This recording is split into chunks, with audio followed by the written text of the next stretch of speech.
Come and get started on a new mission, a new direction, a new intention. Welcome to 5.8G Alive at Connections 50 Plus. I am Terry-Ann Joseph Brathwaite. And I am Jennifer Gibbons Joseph, catering to all your prospects in the third act of life. Economic well-being, social gratification, personal fulfillment. Join us on Wednesday at 6 p.m. on Connections 50 Plus Facebook page, YouTube channel, and on Gael the Caribbean.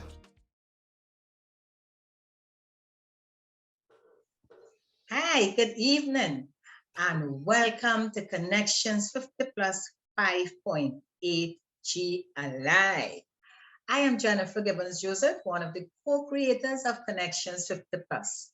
And as usual, with me on this show is my colleague. Hello. I am Terry-Ann Joseph Brathwaite. Welcome to everyone. Happy week, Jennifer. How you going? I am doing great. I'm feeling more relaxed. I am settled, Terry-Ann. You know, I am just feeling great. No complaints at all. You know, I just give praise to where I am at this stage. I want to say something here, and I want to take our opening to really do this. And it is, Jennifer, I so admire you. And I've been looking at you over the past 2 months. We've been talking about, Yes. this plan. You talk about 70 years old. And people, I want you to really understand what we are seeing in front of us. It is the power of a person who makes a decision and acts on their decisions. And I think one of the most frightening things for most of us preparing to go onto the third act stage is to act on the decisions we know we have to make, decisions that we've made. Jennifer has an asset. Jennifer knew what kind of life she would want in her second of the third act stages. And Jennifer knew it is a time for using her savings. She created the most beautiful duplex. She has one half, which is her 2-bedroom little condo. And then she has a beautiful 1-bedroom duplex, and she could live on either side as she wants to. Jennifer is prepared for companionship, for life. It's a scale that is comfortable. There is no giving up of her quality of life. But all of that are the superficial things that we would tend to look at and see the things she has. People, the lesson that I want you to learn, look at this 70-year-old lady. I'm so proud of her. She made the decision. She acted in spite of the fears, in spite of the uncertainty. And boy, oh boy, the happiness behind at the end of it. For real. So Jennifer, congratulations. I am seeing Thank you, someone Terry-Ann. No, it is great. happy because you Just keep that vision and don't believe that act on it. And Terry-Ann, I always talk about looking at age. I do think 10-year period. So at 60, I know I'm going to do this. At 70. You know she have the perfectionist curse, but still. I feel good, being turning 70 in April. And I said, well, okay, this year is my 70th year. I'm going to really achieve the things, and to see we are in June, Terry-Ann. And you are there. I You're did home. it. I'm here. So yeah, I'm thankful for that. But this is it's about discipline and faith. Jennifer, Yeah. she did it. She got back. It's no sacrifice. It's no discipline. It's not hard. Yeah. It's not hard. Yeah, but we have that vision. You work towards it. You don't need to depend on anybody to achieve it. It's really your responsibility, as we said. Yeah. Yeah, and it is the happiness you set for life, darling. You are, and I think that is pure joy as we talk about the cost of happiness. Yeah. You've done it, so I applaud you, Jennifer. Thank you. Yes. Nice. So now we can start the show. Yeah. And we're continuing with our topic on the cost of happiness. And we had different aspects. We had the emotional and the mental aspect of the cost of happiness. Then last week we had a beautiful show with Suzanne Romano. And this week now, Suzanne spoke about spirituality, the course of happiness, and we focus on spirituality. And this week, again, we're moving forward and we are talking about the financial aspect, the financial stability at this stage, which, you know, when we talk money, when we talk finance, people say, oh God, at this stage I have no money, and after the pandemic, etc.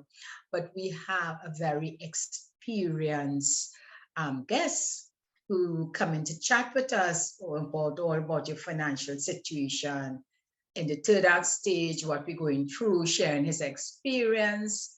And so we welcome our guest to chat with us about finances, about financial stability and the cost of happiness. Dollar savvy. Yes. Nice. To you all, we have a special guest this evening. This guest, you may also be familiar with his face for many reasons, because he has been on our show before, and he is a very, very dynamic and popular financial advisor. So we have with us Nigel Gardner, and Nigel is the Managing Director of NAG Insurance Financial Services. Nigel is very, very experienced, not just as a financial advisor and counselor, but also as a 50 plus gentleman, and very, very familiar with his clients within this age group.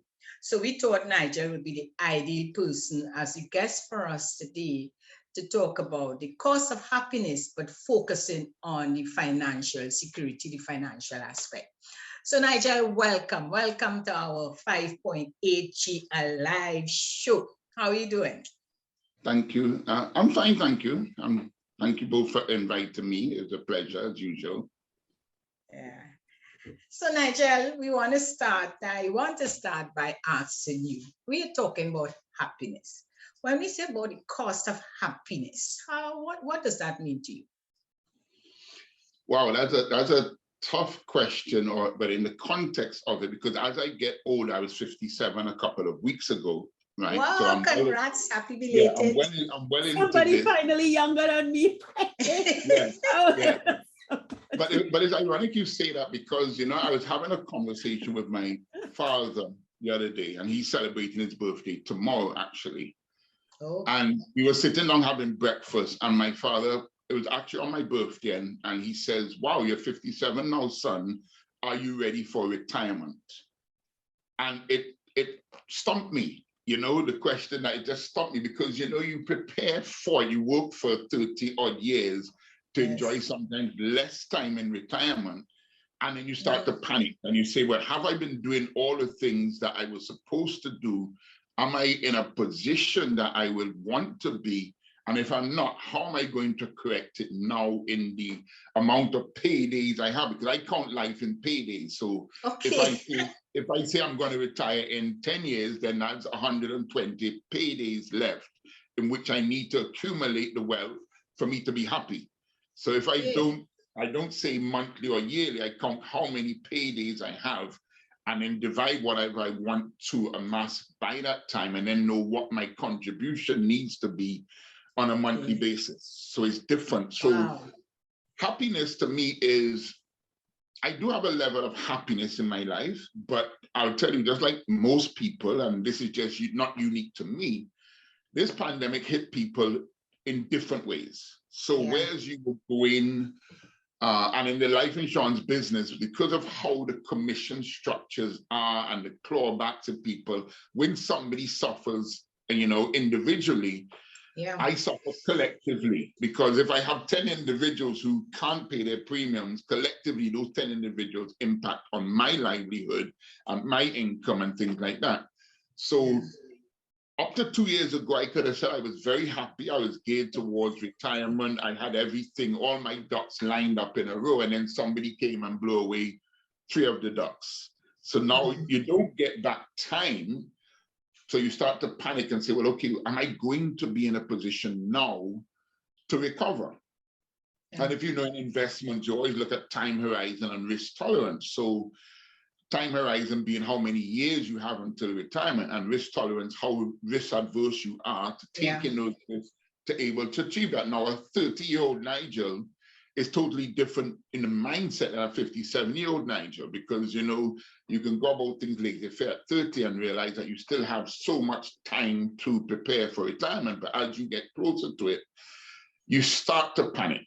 But I've had lots of clients who have started to panic, but I think I've been able to calm those things for them and put things in perspective for them. Okay. I know that was a lot. No, that's important. That's really put things in context, because as you said, the pandemic affected so many of us in different ways and really impacted on what when we thought we were happy, and you say happy-go-lucky, going along very nicely, thinking that you have things in place. With the pandemic, many of us went into that panic mood, wondering, can we continue that happy life that we were enjoying before? Yeah, Tarian. Yeah. Nigel, can I ask you, and this is something that I have been, as the people say, chewing your card, you're reflecting on. As we get into normalcy of pandemic, how are you finding our cohort, your clients who are in our cohort, settling in the reality of COVID is around? You're most likely going to get COVID. You've lost your job, you've lost your investment, you're done. How are they normalizing now? What is happening to them? Well, I don't think there's a normalization. There's a paradigm shift now. So what new normal. No, when I say normalizing, what is it? New? I know, but I don't like the term new normal, but that's the reality. You heard it so ad nauseam, you know, over and over again. Yeah. But what it is, though, because I lost 11 clients and close friends in the last 2.5 years. The youngest being 26 years of age. Lost now, when I died from COVID, died. And the lady, when I do my videos and different things, you know, to promote what I do, her mom wants to do a video on her legacy. I wouldn't mention her name until that comes up, but she wants to do a legacy because when I met with them 18 years ago, her daughter was 8 and she was, I think, 30. And she never expected that, you know, her daughter would die before her. But thank God we put things in place to balance both sides, because she's a single parent with 1 child. So when you put all the eggs in one basket, like, okay, my wife and I, just the 2 of us. So I have to balance both sides of the coin. That if something happens to me prematurely, she could continue living the same standard of living that she's accustomed to, and vice versa. Now, it's not always possible financially, but what the pandemic or the new normal has shown me, though, is that, and you would know, I'm sure both of you would know that, when you make a trip to the grocery, we used to splurge on luxuries, on things which were not necessary, one. And then when we go in our pantries at home, there were things that we had in the back and that we never used. And now we find that, you know, there's no more FIFO, first in, first out. Everything comes out now because things that you never had to use before. And when you look at that on a macro level, when you look at around the world and you realize that people are really, really struggling to make ends meet, coupons, and you realize that I listened to some things last week and they talked about families cutting out meals for the day, not because they're on a diet, but because they can't afford. Those are the realities that you're dealing with now.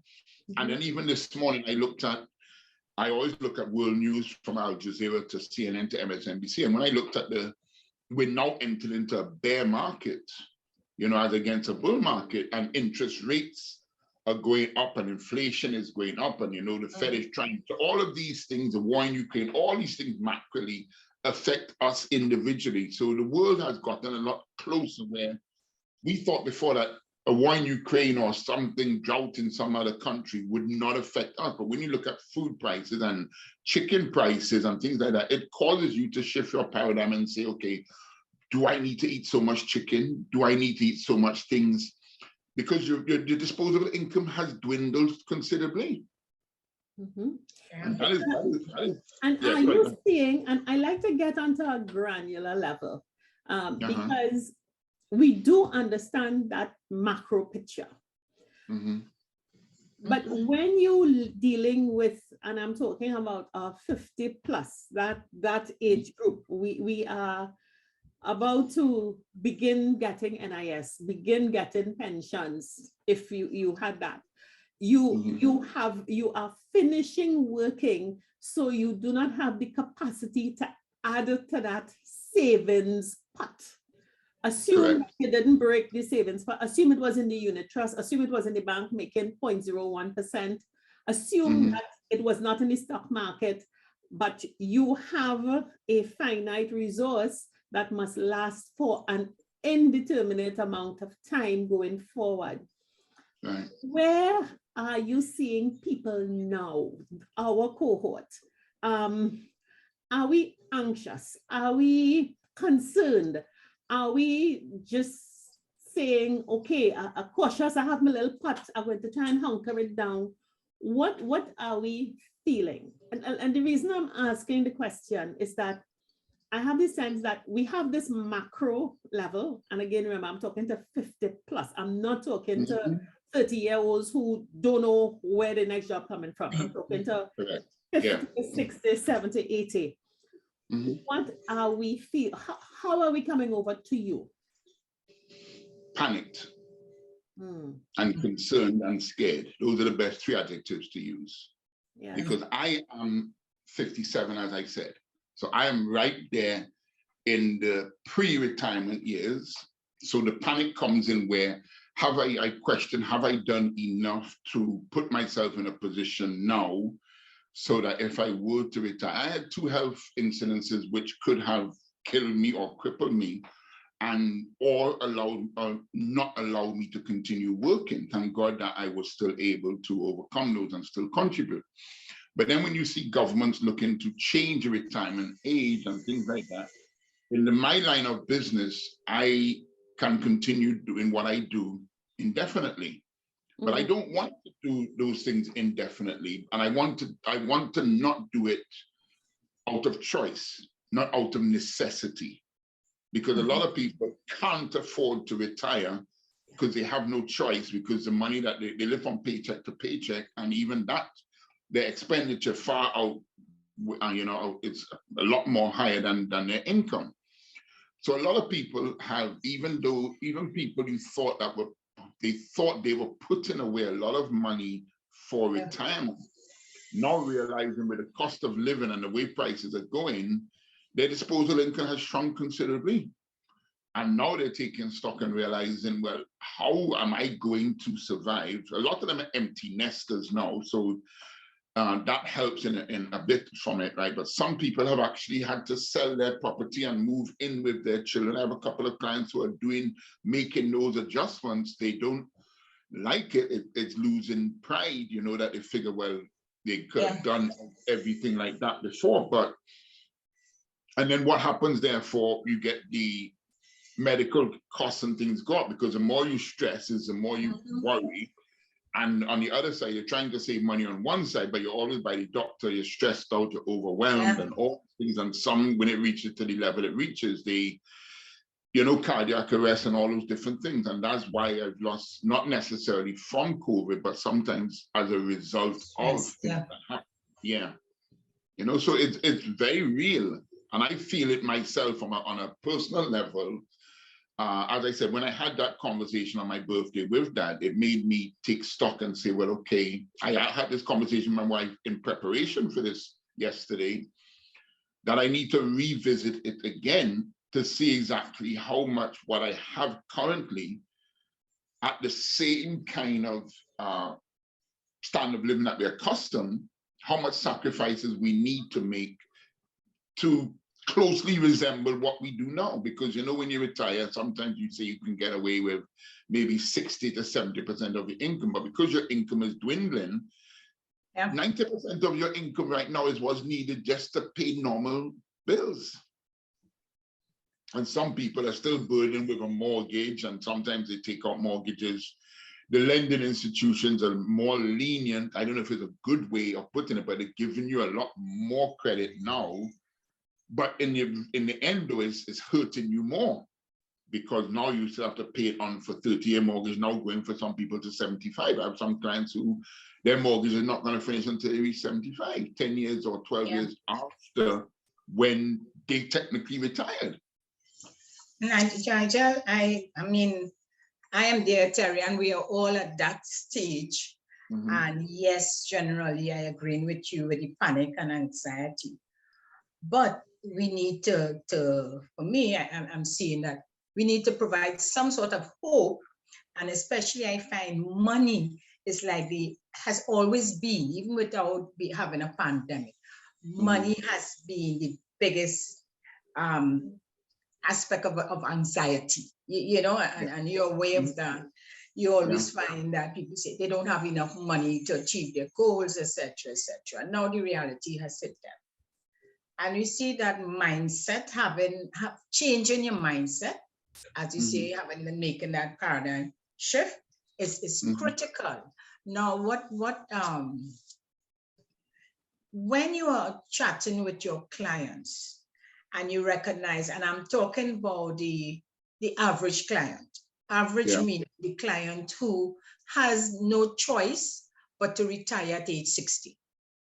Their income, their for those who in the jobs where they're getting a retirement, they have maybe a lump sum and a monthly income that is fixed. That's not going anywhere. It is not pegged to inflation or anything. So when you're speaking with a client like that in this scenario where the figures are real, it's real, but yet still you have to give some sort of hope and show a solution. To give hope, you have to give a solution. What would you say to that average client who know the no more income coming in? They have to just make ends meet, as we say.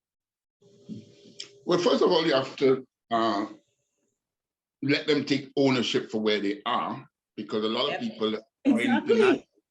A lot of people are in denial, right? Yes. Then I give them the classic definition of insanity, which is doing the same thing and expecting a different result. Exactly. So we know that if we've reached at this stage now, we have to do something differently. But me telling you that and you not taking ownership to it is just beating my gum if you're not going to listen.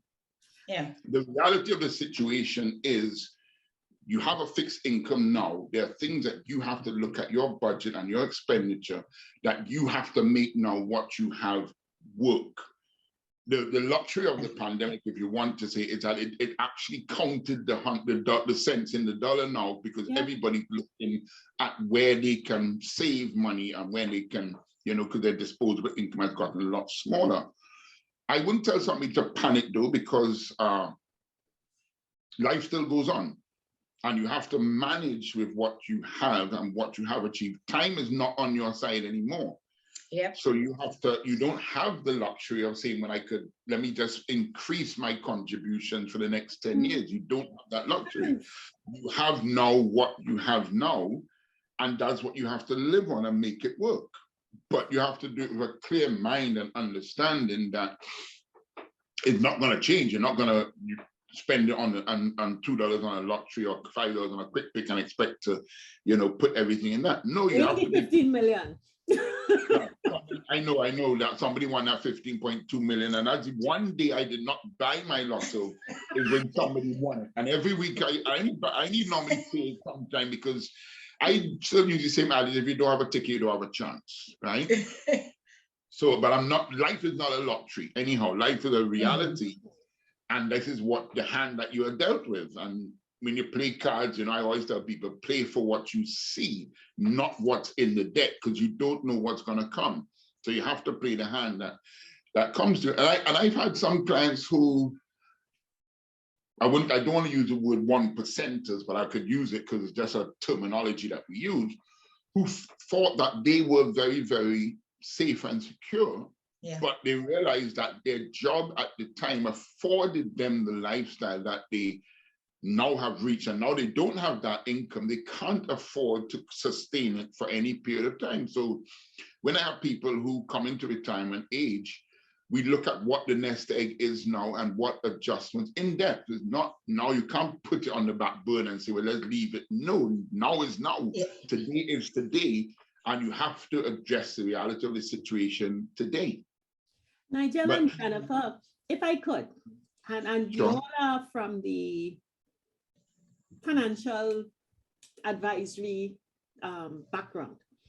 And I want to posit that so many of our cohorts, us, this generation, this tail end of baby boomers, we who are entering 50, 60, 70, 80, we have had this, you know, when we had our show with Gregory Maguire, way a few months back, he explained that we lived on the rising tide of a petro economy, largely in the Caribbean. However you were, you lived on a rising tide.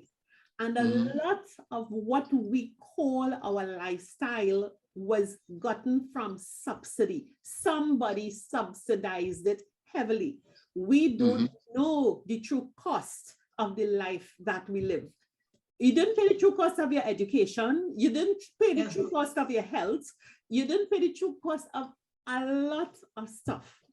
And even though we are, and I'm speaking plainly, even though we are intelligent and we know that work life is work life and retirement is retirement. When insurance agents came to sell me insurance when I was 20 and 30, you all said, you have to accumulate now, because when you get to the payout, it will be about 60%, 50%, and you make your adjustment. You all told me that you will have certain costs that will not be recurring, that will help to balance and stuff like that. So be prepared for a change. But what I'm finding is that we, our cohort, we're still holding on to the second act, the status of that life, the luxury. It's as though you're afraid to go onto another stage and have another light shine upon you. And the anxiety and panic and being scared is not because, and I know some people have lost all, but I'm not talking to that person. It is not because you've lost all. It is because you've reached this stage of adjustment and you do not want to adjust. Yeah. You are not facing the reality that your back bad, your knee bad, your head bad. You're not facing the reality that you cannot have steak every day. You're not facing the reality that you can't buy bottles of wine and all these packets, and that you have to eat little and live long.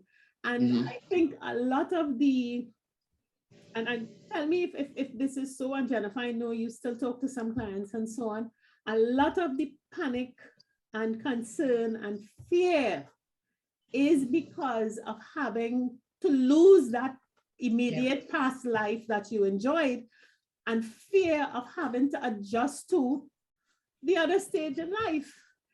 It being too simplistic to tell people that, you know, just wake up. Terry, I want to read something before Nigel answers. Oh, go ahead. And like Nigel, you know, you read a lot of what's happening now and quotes. And this quote, I decided to write it because I know we're gonna be chatting on the financial situation. And it's a quote from, it's an online to the platform, and they're talking about awareness of success. All right. And I thought that tied a bit into the cost of happiness. And it says here, this is a quote, I quote, "If you are not willing to downgrade your lifestyle for a year to have a lifestyle you want forever, you care too much about what people think." And I think this tied into what Terry Ann just said. And it is a fact. And this is a foreign, this is a foreign platform here online that I would follow. And this ties in, it is exactly what Terry Ann is talking about, Nigel. So you could just go ahead and respond, Nigel. I just thought I should bring that in at this stage. No, it is. And both of you are correct. And what Terry Ann said is, you know, the denial that we have, one, and the fear that, you know, everything is put off to the following day, well, I do this next year, I do this next year, and then next year's run out.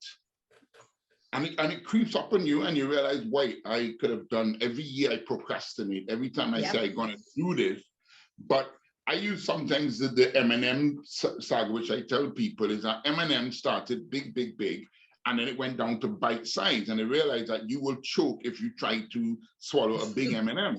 So you have to take things incrementally in bite sizes and move up. Also, when you are saving or trying to save for retirement, it's easier, it takes the greatest effort to get a ball rolling than to keep it rolling. Yep. Okay, so a lot of people, the big thing about it, let's start this today and then let's work out what we're going to do. And every year you revisit it, because a lot of people don't, I know from both sides of the coin, people say that their financial advisor comes, sells them something, and never see them again. And then there's the other side of it, that when the advisor calls them every year to look at where they are to make the incremental adjustments that you need to, they don't do it, right? Your car will break down if you don't have your car serviced on a regular basis. And the older it gets, is the more is likely it's going to break down, and is the more you have to service. So if you use that same adage and compare it to your life, as you get older, and your finances, is the more you need to be looking at it, is the more you need to tweak it. Otherwise, if the whole heart attack or the engine breaks down on one side, the whole engine has to change. Or if you have to, your human side is a heart attack or a stroke, which is equivalent to your engine room, then it's catastrophic. The cost far outweighs for that one incident. If you had done the preparation over the time, you'll be more prepared for it. And you're quite right when you said that what other people think, because we all live in this land of the Joneses, and if I have a new car, my neighbor can afford it.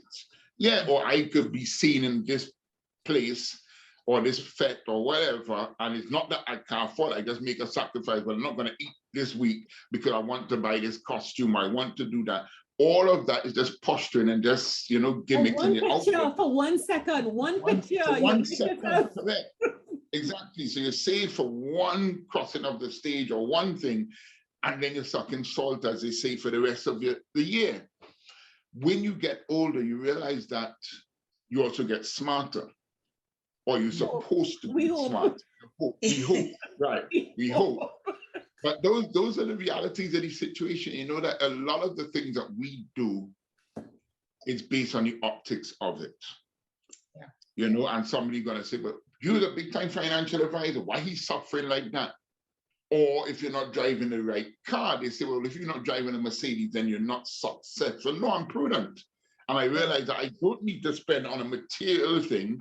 I could spend that same I think I saw an ad once about a Gucci bag as against an ordinary bag, and they said it carries the same amount of money, or the purse carries the same thing. So why have a $500 purse to carry $30 when you can have a $30 purse and carry $500?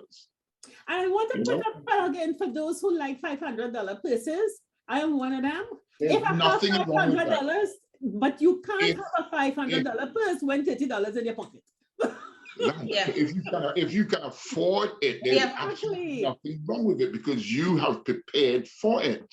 Yes. But there are people who live this fantasy and live in the optics of it who can't afford it. And these are the realities. So I remember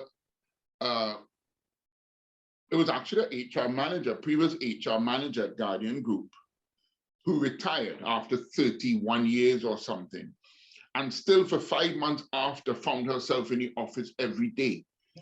Because of habit and the fear. Now, what am I going to do? Now I have 24 hours in a day. 12 of them used to be in the office. Now I have to find what do I have, and it's scary. And these are the things that happen when you reach the retirement age. And it's not necessarily that only that the money is dwindling or going to start to dwindle.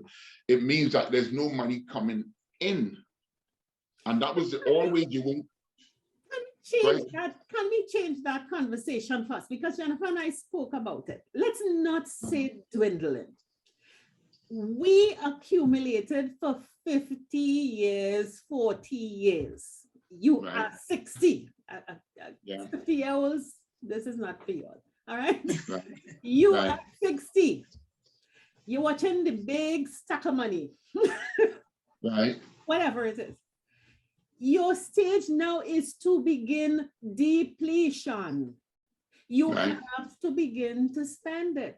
So I think every one of us needs to first check in with two people, your financial advisor and a psychiatrist, to Correct. get your mind switched to, okay, going forward, has someone to help you think 5 years down the road, because I think there's a 5-year transition, is a swamp that you have to pass. It's every creepy crawly monster is in that swamp that will jump at you and swallow you whole and suck your life. But you've got to see, somehow get up on a height and look 5 years beyond.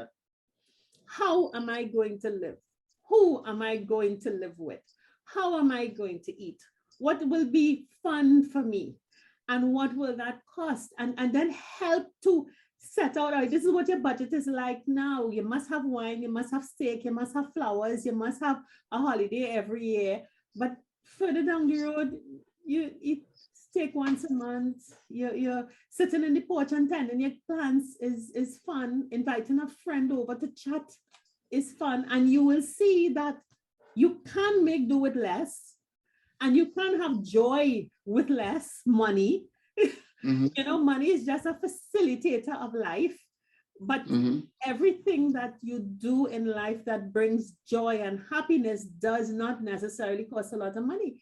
I think we need mental counselors to help people not think about tomorrow, because tomorrow is too attached to today and yesterday, but think about 5 years down, when I'm 55, when I'm 65, what is that life, so that you could start planning for it. Because it is not a dwindling of resources.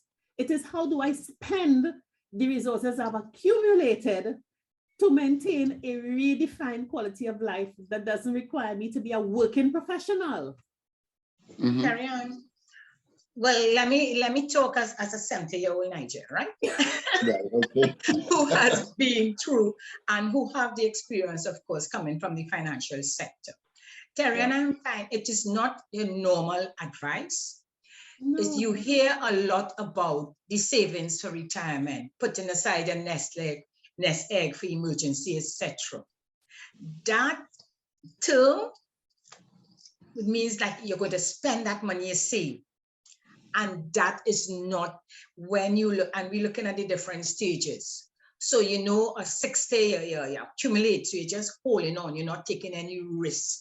I look at 10 years as against 5 years, right? So I would say between 60 to 70, you train that, oh gosh, you don't even want to liquidate what you have. You're just holding on because you believe that in holding on, that you're keeping your wealth. You understand? So your wealth in that, those who has property, etc., they hold between 6 and something, they're holding on to it. If you have any cash deposit, any investments, somehow they're holding on because they work so hard, Nigel, over the years. As you said, a word again that should not be used, but we use it as that's how we speak when we talk about the financial situation, is sacrifice. When you hear about we had to sacrifice, you're saying, oh gosh, already you feel burdened. So you're thinking that for the last 20 years, I work hard to acquire this house, to invest, to do all these things. So because you talk about, Nigel, and you know about wealth accumulation. So at that stage, you said, yes, you're proud. You don't want to touch a cent. Nigel and I talking about experience at this stage. And from, you know, when clients, I shouldn't even say clients, friends who are within my age group. 70 plus, okay? I'm looking at those. Nigel, they have this big house because, as they say, empty nest egg. Nigel did not go in, they're not selling that house. They don't want anybody coming to it because as far as they're concerned, and Terrian and I chatted about that. It's a shame because after you have this nice house in this nice area at the time that, wow, you said something, nothing is wrong with that because you worked hard and prestige was important to you during those times. But quite rightly, Sarian said it, you carry forward that in your 70s, when, listen to me, you need that cash for medical reasons, for pain, for all sorts of self-care, for a lot of things. You need the most amount of money at that stage, at the 70 plus, than before. This is the time to really look at liquidating, getting more of the acquiring the things that you need. So for instance, Jen, one thing if I could just stick in. sure. The house fitness for purpose.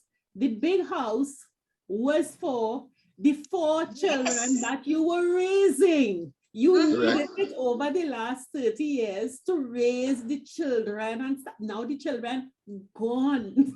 They might Even that. They're not. And Nigel spoke, and we are talking to those who really thought they worked hard and they accumulated wealth and prestige, and that we will have been driving a certain type of car, and because of the job you had before could have afforded it. Nigel, it is very, very difficult for that group of people, or I shouldn't say that group alone, because even those anyone who had saved hard to get a little house, or they like saying a house and the car, and make up that. At this stage, telling them, listen, you see that house you're living in, that you work hard for, that when people pass, they admire you because you have a beautiful home. Give it to the downsize. The downsize is a change of mindset. Terian said about 2 persons, a psychiatrist, and I think I would say no. Yeah. As a financial coach, you need a coach. Seriously, need a coach, not a psychiatrist. I mean, Terian just said that. Not a psychologist neither, because it is not a mental problem. It is a habit, and what you learned to do. You need coaching to release. I'm telling you, I have some friends there who did well. You see, changing that car to a more comfortable, getting the nice fancy car, Nigel, with your arthritis and all that. Let me tell you, the car's too low. You need the cheaper car is the better car, No, I'm glad you said that. So these are the things. It's a change in the advisors. I must admit, Nigel, the advisors, because of lack of experience and past and history, do not talk about what Terian is talking about. The releasing and getting rid of those assets that but you also said something which is most important, which is the mindset, because I've had people who come to me for advice and say, Nigel, you're 57, you're closer to my age. But I had somebody who just came into the business at 25, and he or she doesn't know anything about life. So how can they tell me what to do with my money? Now, a 50-year-old, a 60-year-old, a 70-year-old has a different mindset. But what is very, very hard, it's hard for me to walk in the shoes of a 70-year-old because I'm not 70. It's hard for me to understand a 25-year-old. 60% of the workforce now is made up of millennials, right? But I have to learn how to talk to a millennial from an end of the baby boomer region, because my language has always been different than what they are, what is they're experiencing. So going through it, they're in the computer age, everything. I asked somebody the other day, what's your mom's phone number? They went in their phone to look for their mom's name to know. I said, I have numbers of family who I can remember, like every single phone number. We had no WhatsApp, you had no this, you had no that. So it's the mindset. I don't know if it's the psychological part, but I think people do need to have a grounding or something that balances them, because when they start to panic and they realize that when I was 30, I was supposed to do so-and-so, and I delayed it. And then when I reached 40, I said, well, I still have 25 more years. And then it creeps up on you. And then when you actually reach to the age now, I had this discussion with my parents. They just celebrated 60 years of wedding anniversary a couple of days ago, right? And I watch and this is a fact, so it's not an untruth I'm telling them, because I went through it. I had my own health issues. And having a 3-story house, they're looking at it to go up and down those stairs. You come up once for the day and then you go back down for the day. So exactly what Jennifer was saying, all of us have left home. I'm the only person who lives in Trinidad and Tobago. So you need to maybe have a ranch style house, which is one level, which makes it much easier for you to enjoy the finer things that you work hard to achieve, rather than installing a chairlift or elevator or all these different things. But it's hard to let go of those normal things that you have, not because there's another neighbor up there who sold his property and he decided that, okay, he worked out, he said, okay, if I'm 80 and I'm gonna live to 100, that's 20 years again. And if I go and get a nice rental and I sell my property for $7 million and I rent in for $10,000 a month, over 10 years, I still 1.2. I still have 5.8 million, which I can give to my children or might create my legacy.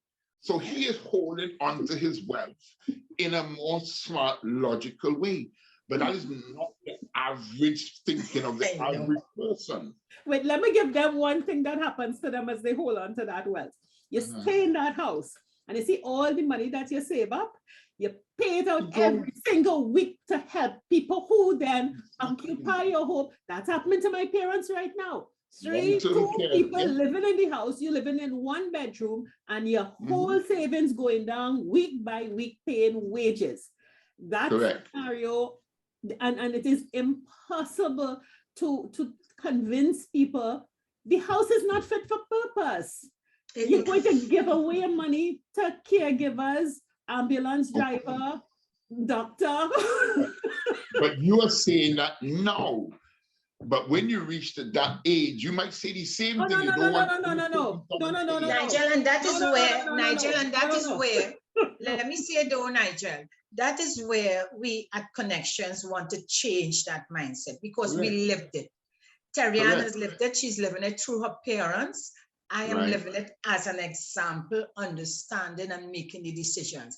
I understand though, I mean, we came from that era. I understand the accumulation years, how hard it is. I understand us wanting to really enjoy a quality life. I have a friend, Nigel, and I know your parents, how beautifully tree levels. You get a view, the view all wrong. I mean, you can't.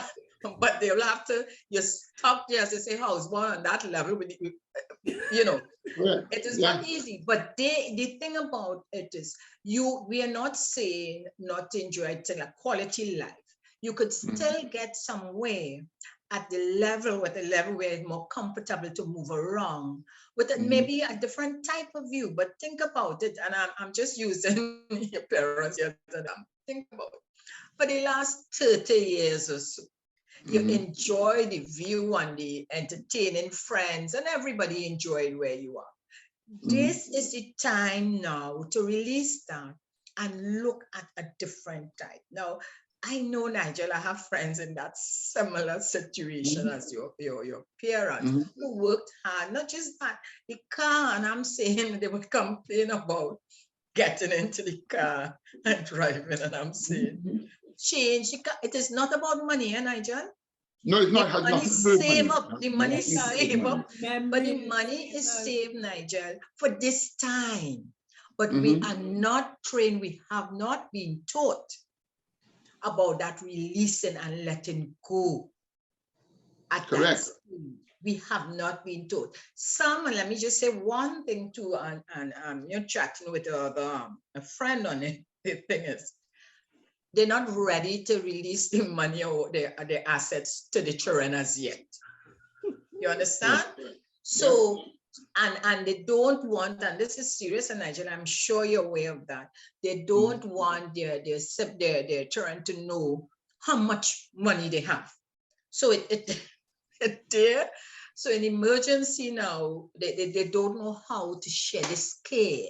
So we really need to look and change, Nigel, in your position as an advisor with your company and doing your videos, and congrats on that. Need to put in I mean, we do it at Connections, but we need to spread the word out there Sure. more, that that stage is not a stage to hold on and keep accumulating nothing. I agree, and I will start to use that approach, and I'm glad you said that. More, because a lot of my audience are around the same age. But you brought up important point there, is that you hold on to all of these things for show, as we say, right? But every single week, every single month, somebody in our group dies. So you're holding on to this house of this. To show to who? Because there's nobody. Your most important time that you see people on your reunion is at funerals. And I know it's a path we all have to walk, but again, the mindset, is to move from that paradigm shift to the enjoying the things in life. Yes. And you just made an important point, Jennifer, it's not, to me, being a financial advisor and coming from a family that was my father was a financial advisor, it allowed me to see a lot of things differently than the average person would allow them to see, right? So I do believe it's not necessarily on holding on to what you have or don't want to disseminate your wealth and things like that. But sometimes these are the only things that we, as we get older, have to hold on to. It's not that. And I remember a thing very, very, when I first met my wife, Nisha, 29 years ago, right? My parents had kind of, I wanted to say, for want of a better word, every female I brought into the house, they were I call it interrogation. And it's not an interrogation, it was just something that, as a young man or as a young woman, you want to get the best person, best match for that person, because you realize that you don't want no, for want of a better word, stupid boy, son, or stupid girl, that somebody is going to come along what I work hard for my children. And if somebody comes around and just goes with every single, because I see far too many instances where an estate just gets divided up to people you don't even know existed. Yeah. Mm-hmm. And sometimes it's just because the person did not have the cabeza to know what they had to do and how to do it. So education is very, very important as well, in the whole thing. But to get back to the fear of the happiness, because I know that's what we started with, the happiness part of it, that I lived through my parents. As I said, I have a prime example. This is what we do. Your children live through their parents. You look at the generations and as they go. I'm very, very proud of what they have achieved and how they have achieved it.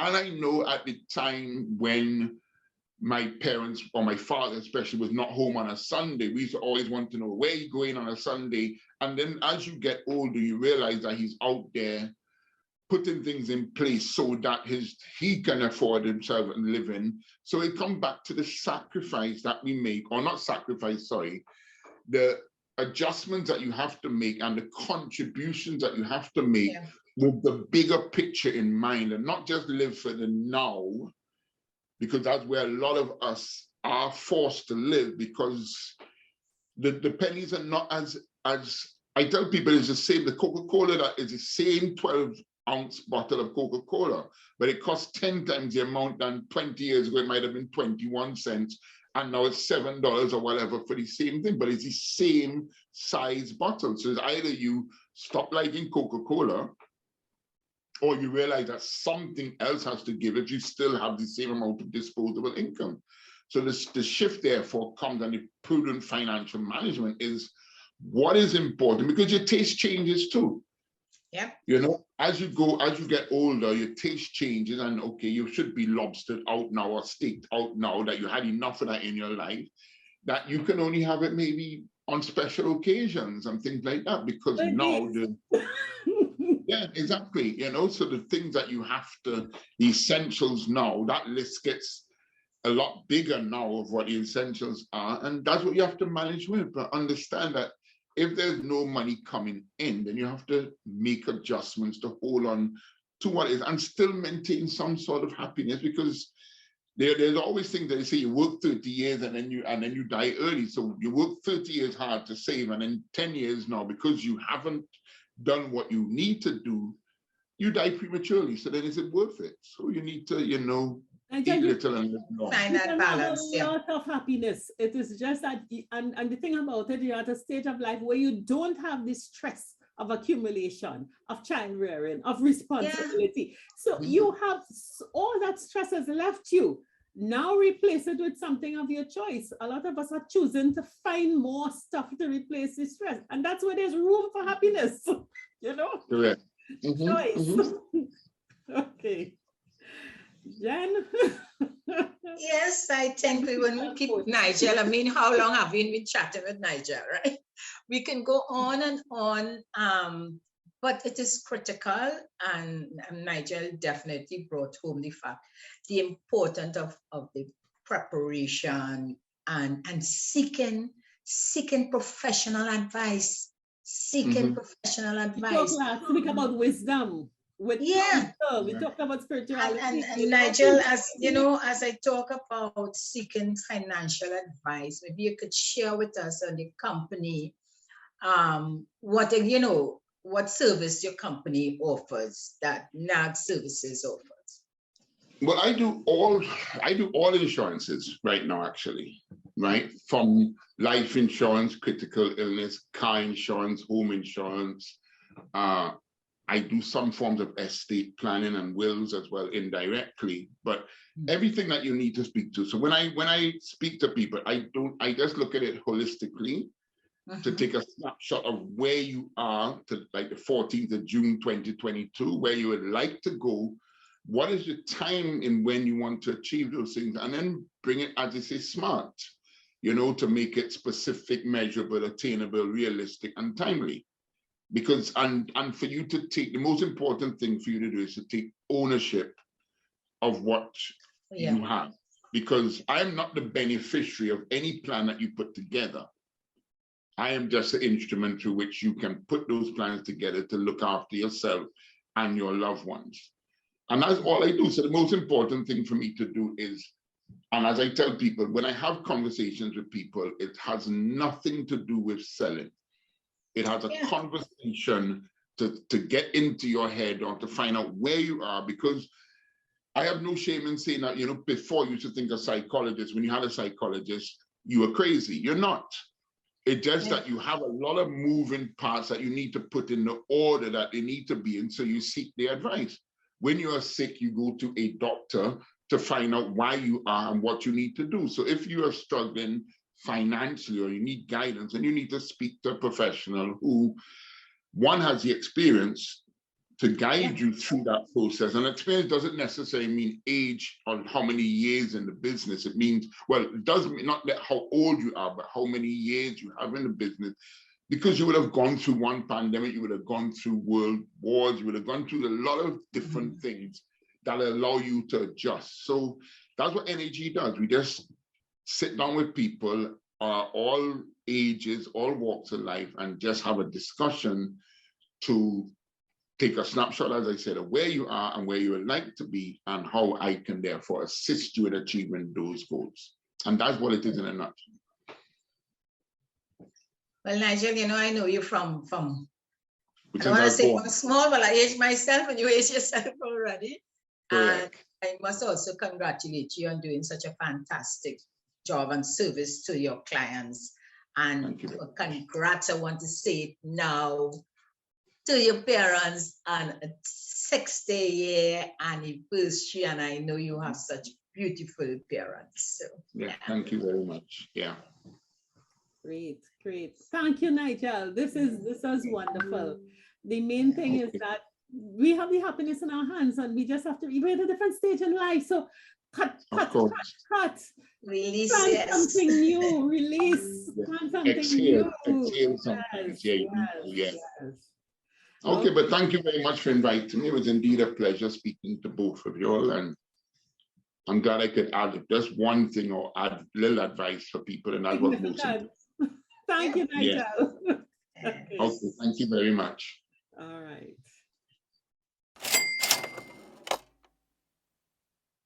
Wow, Jennifer. Yes, it's real. It's real. You know, we have to take responsibility about where we are. we talk about it all the time, Tarian, about being honest, about your situation, facing reality. And we don't have to, how you say, I was going to use the word posture yourself, Frontin. fronting. Come down from there, baby. Come down from there, baby. I don't know the name of the song, but I like that first song. So at this stage, this is the stage to come down from there. Totally agree. And be where you are and enjoy life the way you want it, the way you see it. Yeah. Why are we trying to live second act life on the third act stage? Second act life have its problems. Come on. Yeah, because you don't know. And for those who enjoy that life stage, not sure whether they will enjoy the next life stage. But listen to me, it's even better. Less stress. I mean, you don't have to be responsible for all these things you used to do. You don't have that work stress at all, making those decisions. All your decision is about you and your happiness. What can you do to be happy? Not hard. Don't take money. Stay with your God. Check yourself.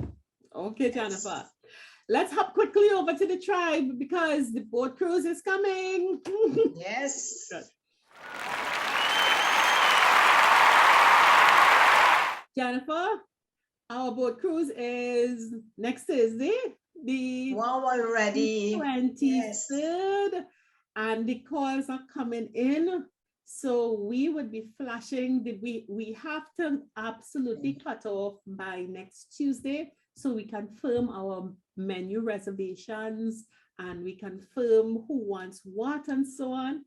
So listen, people, the information is there. Link, call us if you want to do a bank transfer. It's going to be a beautiful evening. Beautiful evening. Yes. So check out the list. Come on board. Just click the link. Give us a call and let us know. Great. So till next week when we going to be doing the health of the body. Bye bye. Yeah, bye. 50 Plus Tribe. Come on board for our June event.